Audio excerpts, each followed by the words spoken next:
Yo, what's poppin', my people? It's your boy Crooks the Great, back at you guys with another banger of a UFC 4 video. And in today's video, I'm going to be giving you guys some tips that'll help you guys never lose a fight with a 4-star fighter ever again in UFC 4. And for the set of fights, we are going to be using Bobby Green in the lightweight division. And we're going up against a Rafael Fiziev here in the first matchup.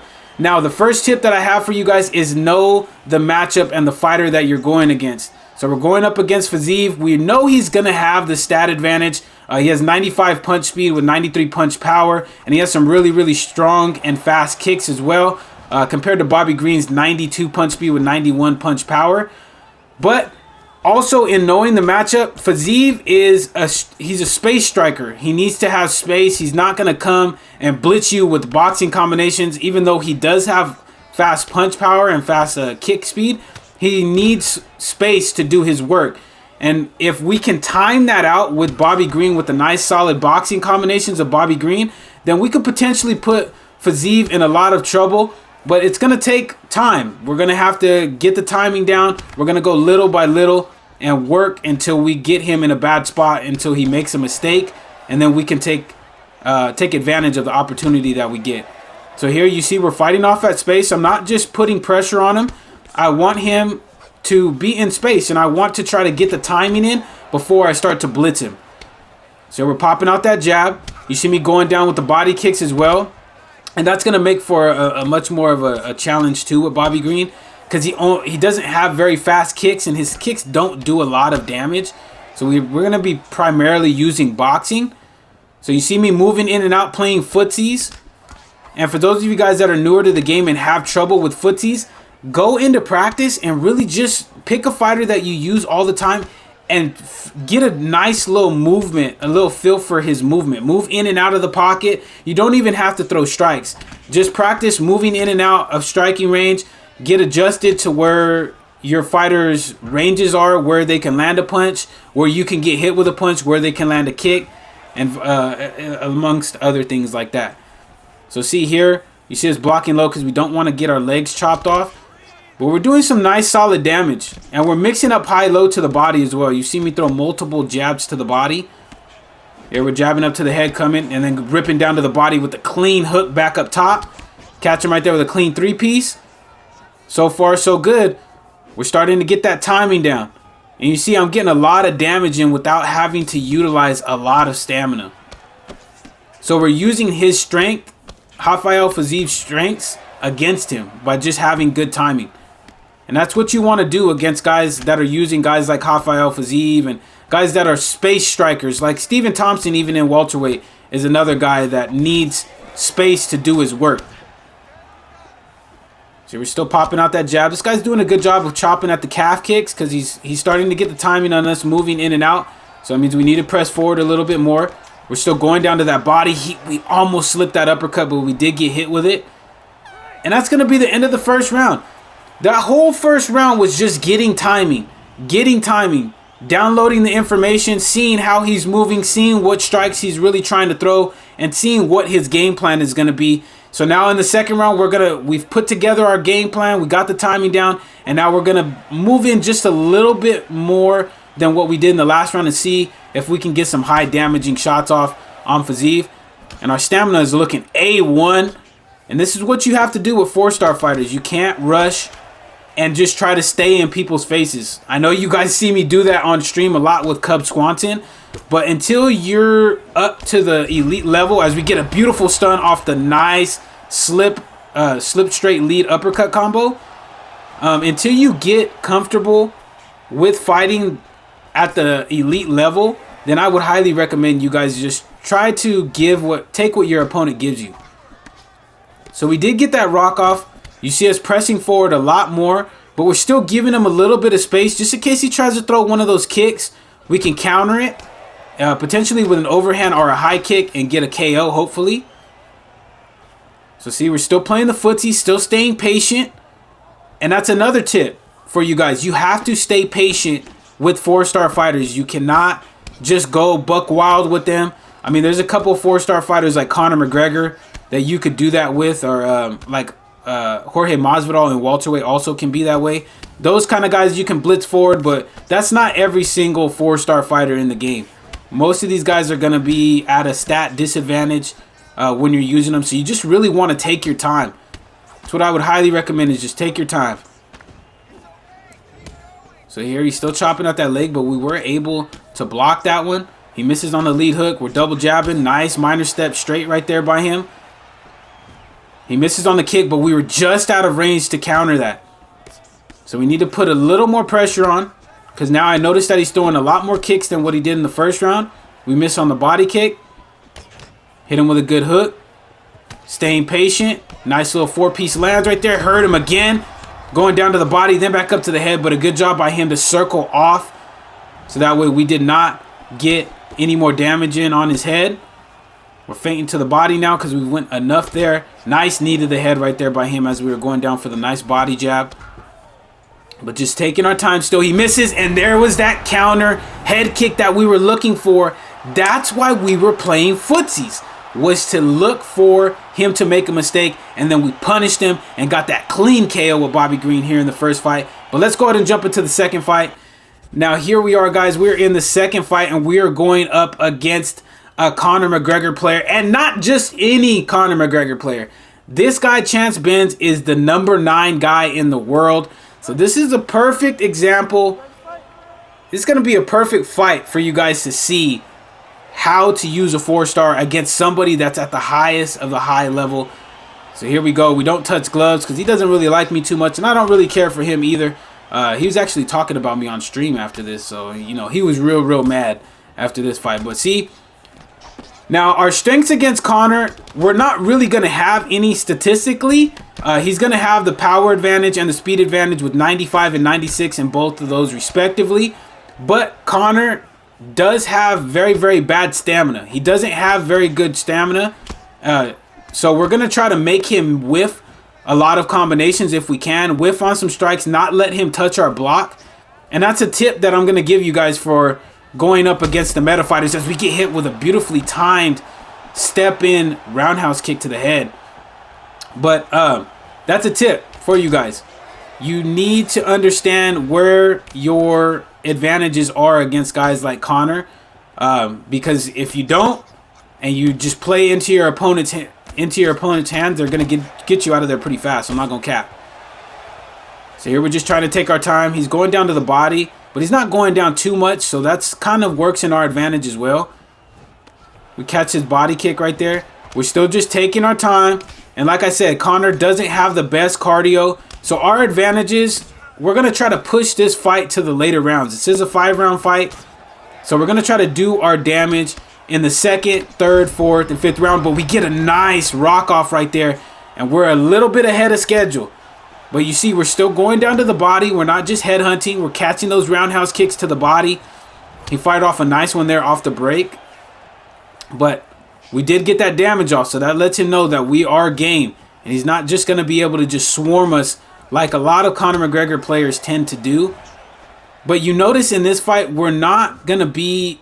We're playing a little bit of footsies, but we're speeding up the timing. My timing has to be a little bit faster just because of the speed of Conor McGregor. So we're speeding up the timing. We make him whiff on the kick right there, punish him, hit him with a nice jab hook. Nice slip straight right there, gets us some good damage. We go down to the body right there, catch him with a clean lead uppercut, but he does some nice damage on a return combination right there. So this is what we don't want. We don't want to be going back and forth on damage with Conor McGregor. We don't want to do that. So we settle back in. We're trying to chop at those legs, trying to slow Conor down in terms of his footwork.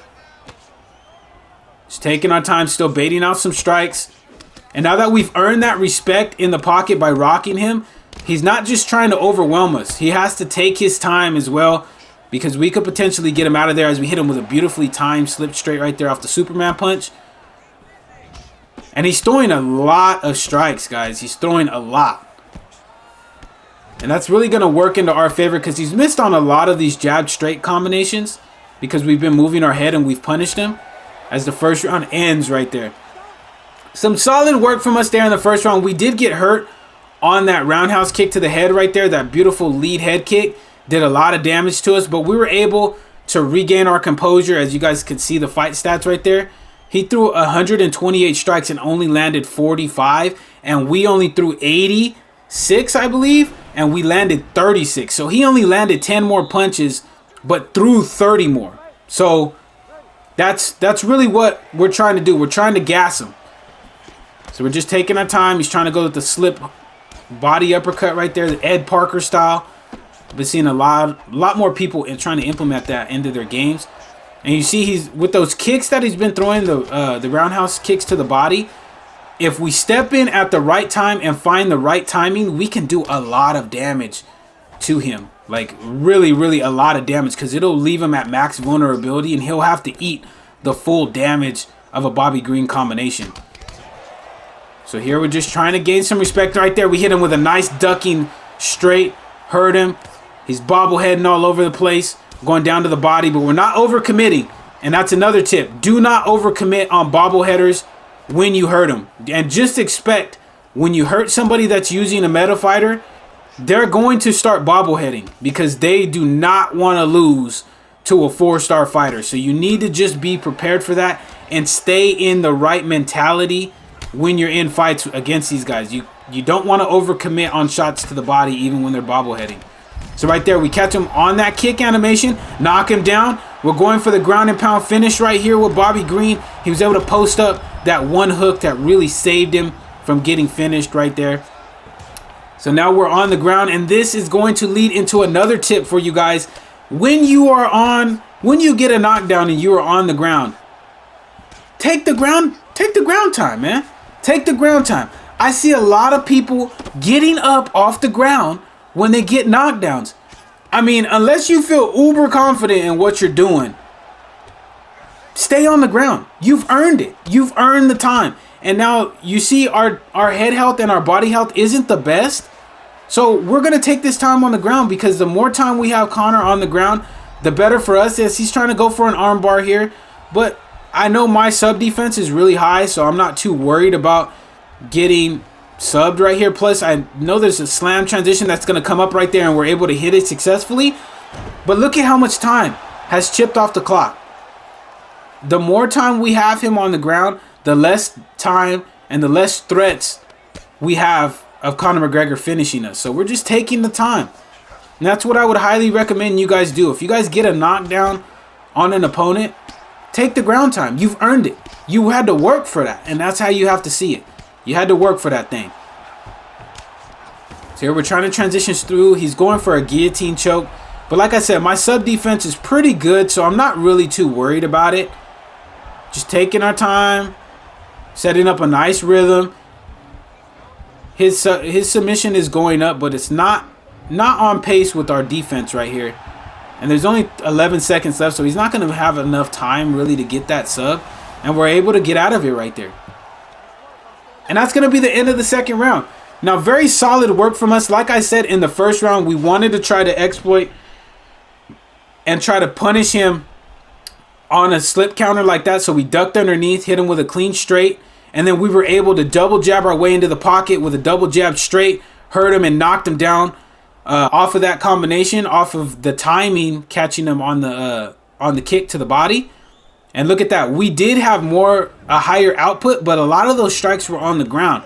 So we're in a very, very good spot in terms of our stamina usage so far. But we just need to watch how much he's hitting our body, because he is trying to aim to gas us out as well, because he knows that's what our game plan is against him. So here we're just still trying to take our time, still playing a little bit of footsies. But Conor's able to cover a lot of distance very quickly. So we're not going to be trying to play that footsies game too much. So there we double jab straight again. Catch him with the double jab, but not the straight that time. There's a nice roundhouse kick to the body. He's doing some good damage, and he's shooting for a takedown. So right there lets me know we're getting to him. He's in a lot of trouble. His head health is more damaged than I would have thought. And he shoots for a double leg right there. He's able to get it. But that's a telltale sign of if we do get back to our feet, or when we do get back to our feet, that he's in a lot of trouble. So here we're working out of side control right there. We're able to roll the sprawl.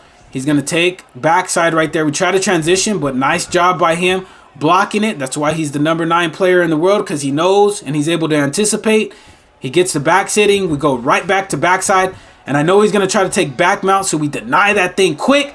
And we're going to go for the full guard transition right off of it. And we're able to get back to our full guard there, which, as you guys know, I feel very safe, and he knows that. So he gets back to our feet because he doesn't want to get swept with us on top. So now I know I have him in a lot of trouble, and you can see his footwork has slowed down tremendously from the first round. He's his movements are a little more labored, and we catch him going down to the body right there with a clean uppercut, trying to break his block. He hits us with a nice roundhouse kick to the body on the open side, does some good damage, but look at that stamina. It's not looking good, ladies and gentlemen. We're gassing him, and we're only here in the third round. Shoots for a takedown. We deny that thing. We're going to go with 2 knees to the head, try to uppercut him on the break right there. We block the roundhouse kick to the body.